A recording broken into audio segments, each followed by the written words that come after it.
El sistema informativo de Canal 1 presenta CMI Primera Emisión. Temor en el suroccidente del país por panfleto del ELN que advierte de paro armado en la región. Paro de transportadores en Santander. Dueños de buses piden ayuda tras haber chatarrizado sus vehículos. Reversazo de la alcaldía de Cali. Vuelve la prohibición del parrillero mayor de 14 años. Discusión durante pelea de gallos terminó develando ubicación de mega laboratorio de coca en Nariño. Arranca la campaña por la verdad que busca esclarecer más de 5.000 casos de ejecuciones extrajudiciales. Estados Unidos ordena bloquear solicitudes de asilo de migrantes centroamericanos que no lo soliciten antes de un tercer país seguro. Exministro Arias seguirá recluido en escuela de caballería bajo vigilancia del INPEC. Suroccidente del país bajo el temor de orden de paro armado del ELN. Más de 42.000 casos de violencia de género en 2019 denunció el Instituto Nacional de Salud. Preocupantes cifras de asesinatos y maltrato a menores de edad, revela Medicina Legal. Niño de 5 años muere en Medellín por una bala perdida. Su hermanito disparó accidentalmente una escopeta con la que jugaban. Cada semana desaparecen 119 personas en Colombia. Alerta en varios países de la región por hongo que afecta cosechas de plátanos y bananos. Polémica en Medellín por taller sobre sexo oral que se dictará en la Universidad de Antioquia. Con Luisa Tobo. Noticia en desarrollo en CMI. Bienvenidos a CMI Primera Emisión. En Nariño, la aparición de 2 vehículos aparentemente cargados con explosivos encienden las alarmas en la vía al mar. Los automóviles tenían pintas del ELN que se suman a un panfleto en el que esta organización al margen de la ley llama a un paro armado en el suroccidente del país. Lorena Caicedo con el reporte desde Pasto. Lorena. Luisa, buenas tardes. En el departamento de Nariño hay gran conmoción tras la aparición de un panfleto del ELN en el que expresan que desde el día de hoy hasta el 18 de julio habría un paro armado, que ya se está viendo algunas de las acciones. Pues en la vía al mar apareció un vehículo que está pintado con frases alusivas al ELN y tiene una bandera que posiblemente tendría explosivos. La vía al mar en este momento se encuentra cerrado tras este hecho y se espera la verificación del panfleto por parte de las autoridades. Desde Pasto, Lorena Caicedo para CMI La Noticia. Lorena, muchas gracias, buenos días. Y conductores del transporte especial protestaron esta mañana en Bucaramanga. Aseguran que los altos precios de los impuestos, el cierre de varias empresas y el incumplimiento en el proceso de chatarrización los tienen en una verdadera crisis. Eduardo Herrera se encuentra con ellos y nos amplía la información desde la capital santandereana. Eduardo. Muchas gracias. Transportadores del Servicio Escolar y de Turismo realizaron una protesta por las vías de la ciudad exigiendo al gobierno nacional que les cumpla con lo pactado en el proceso de chatarrización. Los conductores aseguran que debido al incumplimiento por parte del Ministerio de Transporte y los altos precios de los impuestos, 50 de las 84 empresas que operan en Santander cerrarán este año. Por chatarrización son 12.500 carros con este año que deben de salir, y por cierre de empresas, de 1.700 empresas, el 70 no cumplieron, se tienen que cerrar, y eso somos casi 120.000 propietarios a nivel nacional de transportadores especiales. Aseguran que ya han tenido 2 reuniones con representantes del Ministerio de Transporte, donde se han pactado unos acuerdos que hasta el momento no se cumplen. Nosotros hemos ido a 2 mesas de concertación en Bogotá y hemos estado esperando respuesta. Nos están, como se dice vulgarmente y como buena santandereana, mamando gallo, porque hasta ahora no hemos encontrado ninguna respuesta buena que las personas que queden este año sin camioneta pudiéramos tener algo, una solvencia económica para poder seguir trabajando. Añadió que el 90% de los transportadores son mujeres, quienes ven con preocupación su futuro, ya que en el momento que cierren las empresas no podrán mover sus vehículos. Pues bien, esos transportadores aseguraron que las protestas continuarán en todo el país hasta que el Ministerio de Transporte les dé una solución a su problemática. Por el momento eso es todo lo que sucede de la ciudad de Bucaramanga. Eduardo Herrera, CMI La Noticia. Eduardo, muchas gracias. Y el alcalde de Cali le pidió perdón a la ciudadanía del municipio por haber anulado el decreto que prohibía al parrillero hombre. Según el mandatario, esta medida generó miedo e incertidumbre. Javier, ¿qué más dijo el alcalde? Luisa, televidentes, muy buenos días. Mire, el alcalde además ha dicho que fue un error de su administración permitir la movilización de parrillero hombre en la ciudad. Dice que la ciudadanía no está preparado, que Cali no está preparado para ver dos hombres movilizándose en motocicleta por las calles libremente. Tan solo 6 días estuvo vigente el decreto que permitía el tránsito de motocicletas con parrillero hombre en Cali. El alcalde Maurice Armitage reversó la decisión, según él, después de analizar la situación de seguridad y la percepción ciudadana al respecto. Tengo que admitirlo que nos equivocamos y yo como alcalde tengo que dar ese parte de... Tengo que reversar esa decisión. Esto era por 30 días, tuvimos 6 días y le pido excusas a la gente que ha tenido que angustiarse y sufrir por esta decisión. Por su parte, quienes usan moto a diario también apoyan la medida. La verdad, lo primero que uno tiene es la percepción de inseguridad frente a ese tema y uno piensa que lo van a robar, la verdad es esa. Entonces uno siempre anda como con ese pánico. Entonces yo pienso que en Cali aún no estamos preparados para esa parte. Parece muy bien, hermano, porque según entiendo aprobaron eso y como que comenzaron a embarrarla antes. Me parece magnífico, ¿eh? A mí me parece bien, por seguridad, a uno le da susto. Finalmente, el alcalde señaló que en su administración no se volverá a insistir con levantar esta prohibición. Datos de cierre, mire, incumplir esta restricción a la movilidad de dos hombres o de un hombre y una mujer como parrillero en una motocicleta le costará a la persona que lo incumpla 700.000 pesos más la inmovilización de la motocicleta. Información desde Cali, Javier Ramírez, CMI, La Noticia. Javier, muchas gracias. Historias de realismo mágico. Durante una pelea de gallos, un guerrillero del ELN delató las coordenadas de un mega laboratorio para producir cocaína. Las autoridades lo destruyeron. Una pelea de gallos puso fin a la inestable relación de alias señor JG con los hombres de alias Sábalo del ELN en Cumbitará, Nariño.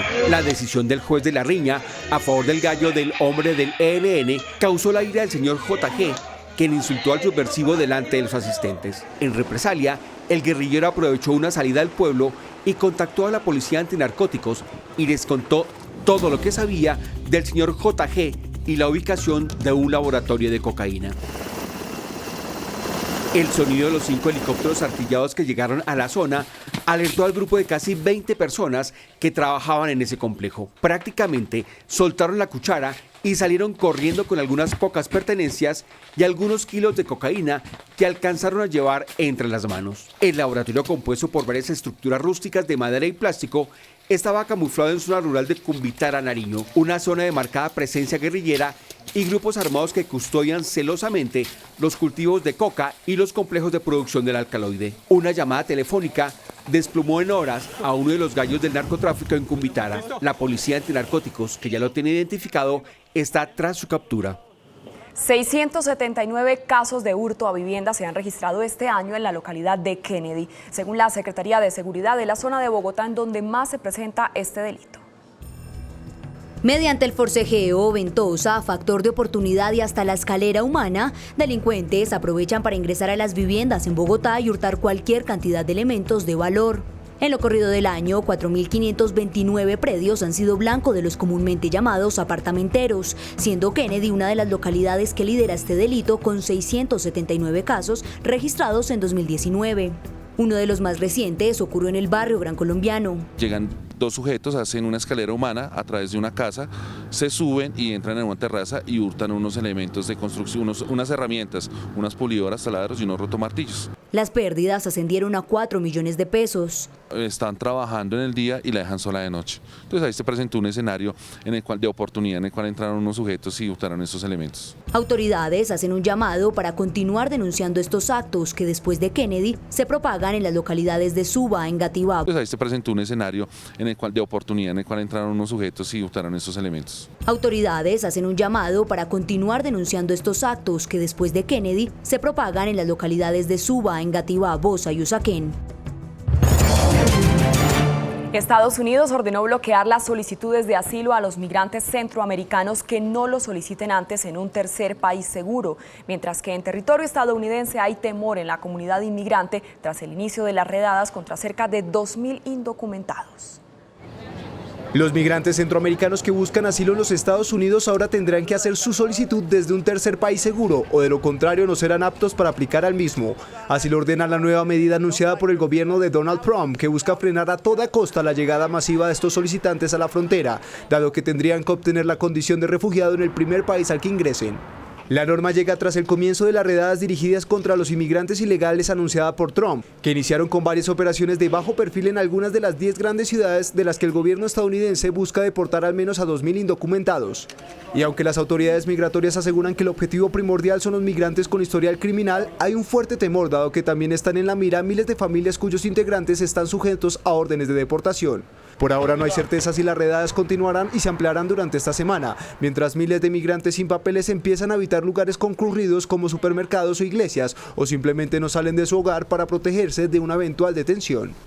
Y hay crisis en el liderazgo político en la isla de Puerto Rico por la filtración de un chat de burlas y ofensas entre el gobernador Ricardo Rosselló y miembros de su gabinete. Cientos de manifestantes en Puerto Rico salieron a las calles para exigir la renuncia del gobernador de la isla, Ricardo Rosselló. El descontento de la población tiene que ver con una serie de 889 páginas de mensajes filtrados donde Rosselló y miembros de su gabinete organizan medidas contra críticos a su gobierno, se burlan de varias personas, hacen comentarios homofóbicos, sexistas y se refieren a las mujeres de forma grosera y despectiva. Tener que escuchar. Rosselló anunció el sábado que prescindía de todos los colaboradores que aparecen en el chat y ofreció disculpas por esas conversaciones. Y aunque los manifestantes llegaron hasta su casa para presionarlo para que renuncie, el dirigente afirmó que no iba a dimitir. La tormenta tropical Barry se degradó a depresión tropical luego de tocar tierra en el estado de Luisiana sin dejar víctimas mortales. Las autoridades informaron que aún se mantienen las alertas por las fuertes lluvias y las graves inundaciones que podrían poner en peligro la vida de cientos de personas. Barry ahora se dirige rumbo al norte y se prevé que se debilite aún más conforme avanza por el interior del país. Noticia en desarrollo en CMI. Continuamos en CMI Primera Emisión. El exministro Andrés Felipe Arias seguirá detenido en la Escuela de Caballería. El juez de ejecución de penas ordenó el pasado viernes que Arias, quien llegó extraditado de Estados Unidos, fuera trasladado a La Picota. Sin embargo, la decisión del IMPEC fue dejarlo en el Cantón Norte. El juez segundo de ejecución de penas ordenó enviar a Andrés Felipe Arias a la cárcel La Picota. Sin embargo, también le dio la opción al Instituto Penitenciario IMPEC de decidir otro sitio de reclusión para el exministro. Por eso, en este momento, Andrés Felipe Arias permanece en el Cantón Norte bajo la seguridad del IMPEC. Andrés Felipe Arias deberá pagar una condena de 17 años y 5 meses de prisión por el escándalo de agroingreso seguro aquí en Colombia. Su traslado a Colombia se ha hecho con total hermetismo. Llegó al país a las 8 de la mañana a la base de antinarcóticos de la Policía Nacional. Ahora varios sectores piden explicaciones a las autoridades para establecer por qué, si un juez ordenó el traslado a La Picota de Andrés Felipe Arias, permanece en el Cantón Norte. Y el Instituto Nacional de Salud reportó más de 42.000 casos de violencia de género durante el 2019. Conocimos el caso de una mujer que fue agredida y le ofrecieron dinero para no denunciar. Esta lesión que tiene Diana Villate fue producto de una golpiza que recibió por parte de un hombre en medio de una discusión en la que ella no tuvo nada que ver. Él se acerca a mí con la intención de pegarme de una vez porque pensó que yo hacía parte de la pelea que se estaba presenciando en el momento. Él lo primero que hace es darme un puño en la cara, el cual me botó al piso. Lo que más le indigna de todo esto son las barreras que encontró a la hora de denunciar. Yo me sentí muy indignada por eso, porque andaba de un lado a otro sin tener respuesta de nadie, todo el mundo viéndome así, yo no podía hacer nada de lo lesionada que estaba. Del agresor no se sabe nada. El único contacto que tuvo Diana fue con un familiar del victimario. El papá de este muchacho me buscó. Él me buscó y me ofreció $1.000.000 para que yo no dijera nada. Según el Instituto Nacional de Salud, durante el 2019 hay un reporte de 42.695 casos de violencia de género. Hoy en día nos encontramos con más de un 92% de impunidad cuando los casos son denunciados ante la justicia. Antioquia, Bogotá, Cundinamarca, Valle del Cauca y Norte de Santander son las zonas con más reportes. Naturalización de la violencia y falta de información son las principales brechas en Colombia sobre la protección de la niñez. Según World Vision, el 80% de los niños son víctimas de agresiones. Según el informe Pequeñas brechas, grandes grietas, hay 3 barreras en la protección de la niñez. Así como tenemos en la economía, si tú vas a sacar una tarjeta de crédito, todo el mundo sabe cómo está tu estado financiero. En cambio, si el niño tuvo algún incidente, entró por salud, pero a la otra semana cambian de EPS, no tenemos el rastreo de que ese mismo niño o niña ya ha entrado por salud. No tenemos exactamente un valor exacto de cuánto es lo que se invierte a favor de la niñez. Se hace es violencia cuando ya se está casi matando a la persona, se es violencia cuando te agredo a ti, cuando me agredes, pero cuando estamos agrediendo, violentando a un niño o una niña, ahí sí no lo estamos considerando violencia, ya es algo naturalizado. Mientras tanto, los índices de violencia siguen en aumento. Más de un 80% de los niños y las niñas están siendo violentadas. Las niñas son las mayores víctimas de agresión. Y el Instituto Nacional de Medicina Legal informó que la violencia contra los menores de edad en Colombia va en aumento. Los niños, además de ser asesinados, también son víctimas de agresiones y de abusos sexuales. Según un reciente informe de Medicina Legal, en los últimos meses ya han sido abusados y asesinados más de 160 niños en Colombia. Siguen en aumento los casos de abuso sexual con un agravante, y es que la mayoría de estos casos pasan al interior de la familia. Los maltratos y los abusos se presentan especialmente en unas zonas del país. En Cundinamarca tenemos la zona norte de nuestro país con los departamentos de Atlántico, todo el tema de Santa Marta, Cartagena, indiscutiblemente. Según cifras del Observatorio de Medicina Legal, entre enero y mayo de 2019 se han presentado 57 asesinatos de menores de 14 años en el país.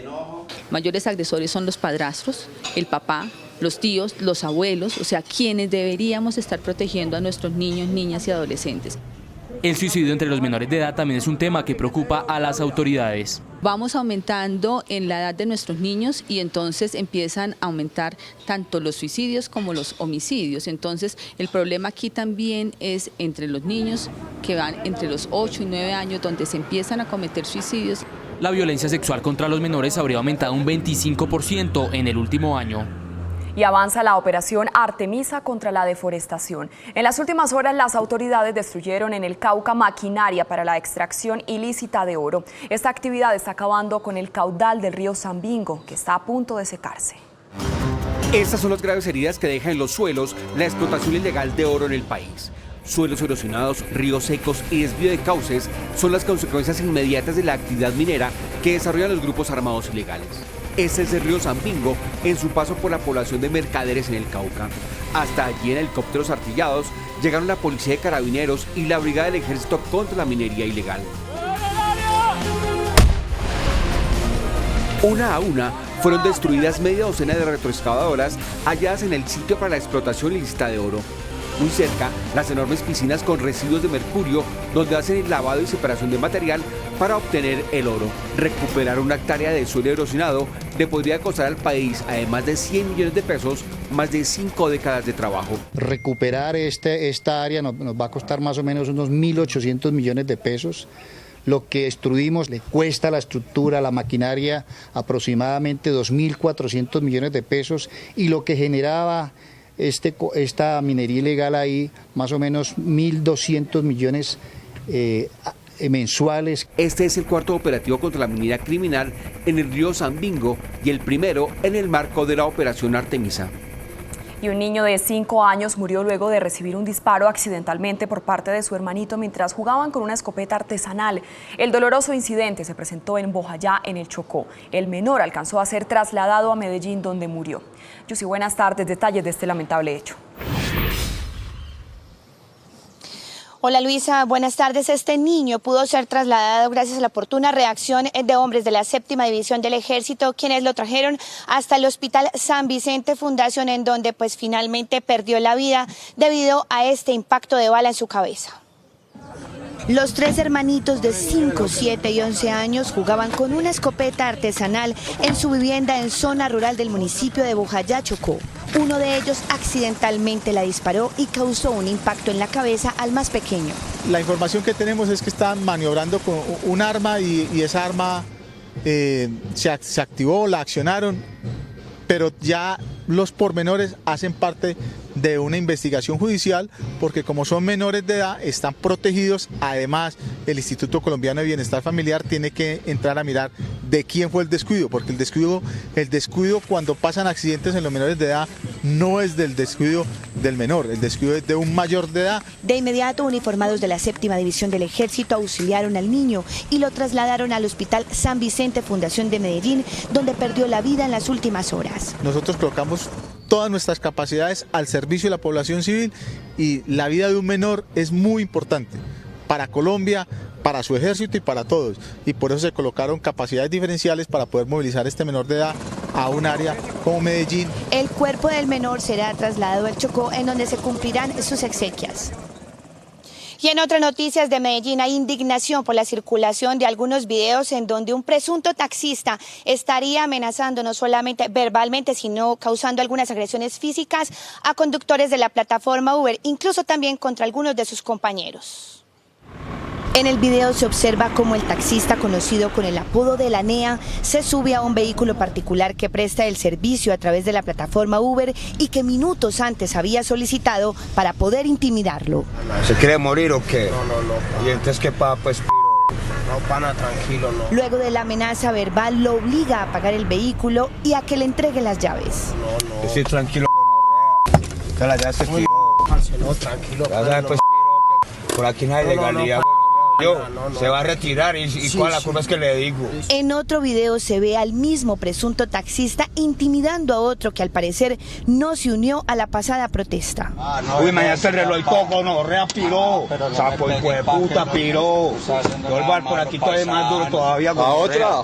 Las agresiones verbales causan rechazo por parte de conductores del mismo gremio y usuarios. No estoy de acuerdo con la violencia, no. No estoy de acuerdo porque realmente la violencia genera violencia. No estoy de acuerdo. Realmente lo más importante es la igualdad en condiciones. No estoy de acuerdo, niña, porque para eso hay trámites en el Estado que uno debe seguir y continuar. Los taxistas deben llegar su conductor regular. No, para nada. Todo debe ser legal, pues todo debe ser por las vías judiciales y legales y pacífica, por las vías pacíficas todo. Nada de violencia para nadie. Hasta ahora ni la policía ni la Secretaría de Seguridad de Medellín se han pronunciado sobre los videos que podrían ser tomados como prueba para procesar al presunto agresor.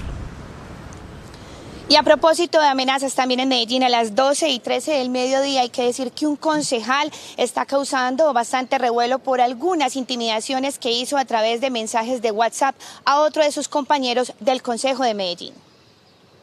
Tonto. Desde que exista te voy a matar con esa tontería, tonto. Esta es la amenaza que el concejal de Medellín, Santiago Jaramillo, lanzó en un grupo de WhatsApp contra el también concejal Bernardo Alejandro Guerra, a quien él apoda Bernie. Seguido de la agresión verbal, envió esta imagen. El concejal Guerra dice que la amenaza tendría origen en intereses políticos por presunta corrupción que él denunció y que estaría involucrando a la familia de Jaramillo. Es que eso no es nuevo. Lo que pasa es que no se había dado una amenaza directa. En este caso hay un audio que claramente dice que no descansará hasta destruir la familia Guerra y matar al concejal Bernardo Alejandro Guerra. En la historia del Consejo jamás se había dado un tema de esa magnitud. Él viene de tiempo atrás generando actos que no son normales. Por su parte, el concejal Santiago Jaramillo respondió. Lo que claramente quiero evidenciar es que efectivamente el cabildante y próximo alcalde de los medellinenses quiere asesinar, matar, fenecer, erradicar la empresa criminal que representa Bernardo Alejandro Guerra Hoyos. El alcalde de Medellín, Federico Gutiérrez, también recibió la queja del concejal que había sido suspendido por 7 meses el año anterior por presuntamente agredir a un periodista de la ciudad. Y también hay polémica en la ciudad por un taller de sexo oral que se convoca a través de redes sociales y que se dictará en la Universidad de Antioquia. A través de redes sociales de la Universidad de Antioquia se anunció un taller de sexo oral que se dictaría en el campus universitario. De inmediato esto causó reacciones polémicas y algunas de apoyo entre los estudiantes. Me parece muy interesante la idea de que la universidad proponga este tipo de temas porque creo que son importantes, es importante mencionarlo y porque uno muchas veces practica las cosas sin saber cómo funcionan. Me parece que es un tema que los estudiantes deben conocer, pues que no debe ser un tabú y me parece genial que lo vayan a enseñar. Por su parte, directivas de la Universidad de Antioquia explicaron el verdadero concepto del taller y que obedecería a un juego de palabras. El taller no es de sexo oral, el taller se denomina sex oral, pero la temática que se aborda es de sexualidad responsable. El nombre sexo oral hace referencia a la oralidad de la sexualidad, es decir, a la necesidad de hablar sobre la sexualidad, no solamente sobre la práctica misma de la sexualidad, sino sobre todos los riesgos y precauciones que hay que tener alrededor de la práctica para evitar, por ejemplo, infecciones de transmisión sexual. El taller se realizará el próximo miércoles en la universidad y será solo para estudiantes de esta institución. Y finalmente a las 2:16 del mediodía estamos en la 7ª división del Ejército en Antioquia, en donde se anunció hace poco un fuerte dispositivo especial de seguridad en el municipio de Ituango, norte del departamento, contra la criminalidad y que ya tiene algunos resultados como la muerte en combate de 3 presuntos delincuentes del Clan del Golfo, señalados de intimidar y también de desplazar a algunos campesinos, incluso de ponerles horarios para transitar por estas veredas. Esto desde Medellín, Yussi Chaparro, CMI La Noticia. Feliz tarde. Feliz tarde, Yussi, gracias. Con esta información hacemos una breve pausa en CMI Primera Emisión y al regresar espere. La imprudencia de un bicitaxista generó un grave accidente en el norte de Bogotá. Ya les contamos los detalles.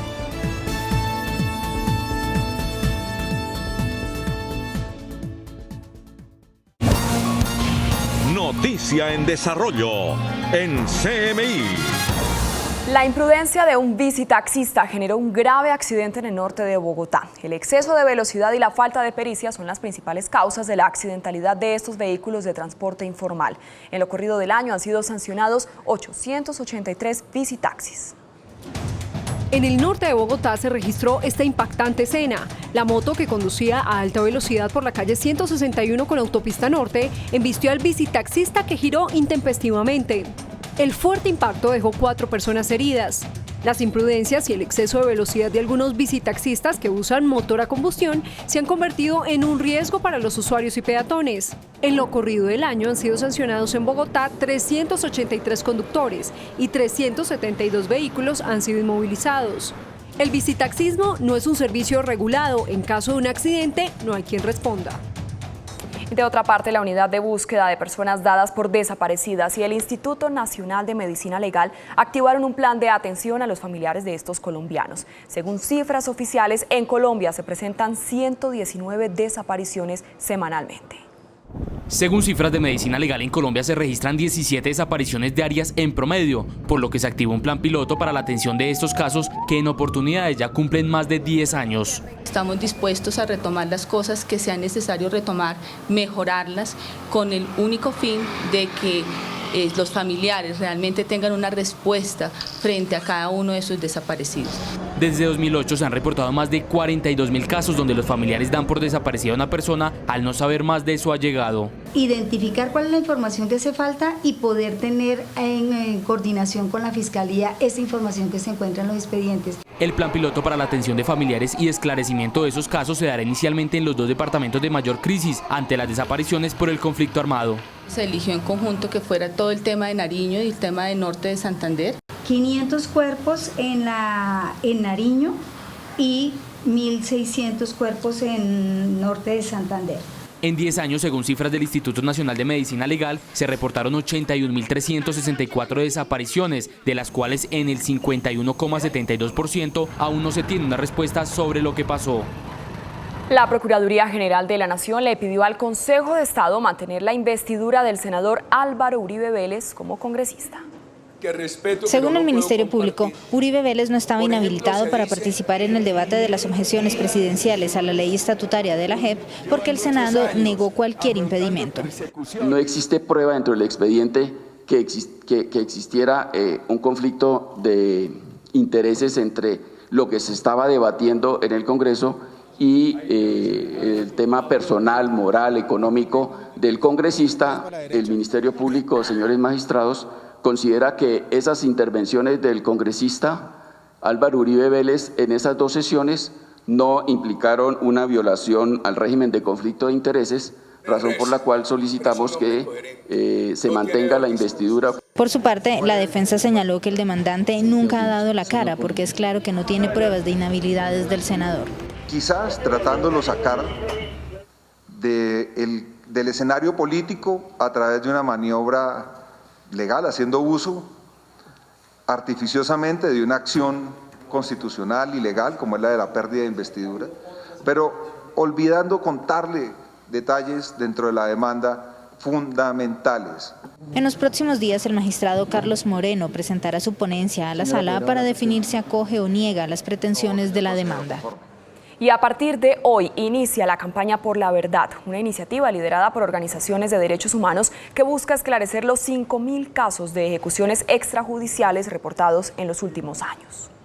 Organizaciones de derechos humanos en los últimos años han identificado una larga lista de casos de ejecuciones extrajudiciales. Y hemos logrado identificar que se han cometido por lo menos 5.000 ejecuciones extrajudiciales. Existen más de 5.000 víctimas. ¿Pero qué pasó con los responsables? Se centraron casi que exclusivamente en las personas que participaron directamente en los hechos, como soldados, es decir, las personas integrantes de pelotones y que se encuentran dentro de la cadena más baja de responsabilidades. Hay elementos para establecer que existen responsabilidades mayores en estos crímenes, responsabilidades de quienes tuvieron mando. A partir de hoy inició la campaña por la verdad. Tanto llegarle a la opinión pública para que conozca pues mucho más ampliamente de estos crímenes en el pasado. Esta campaña digital durará 1 año aproximadamente.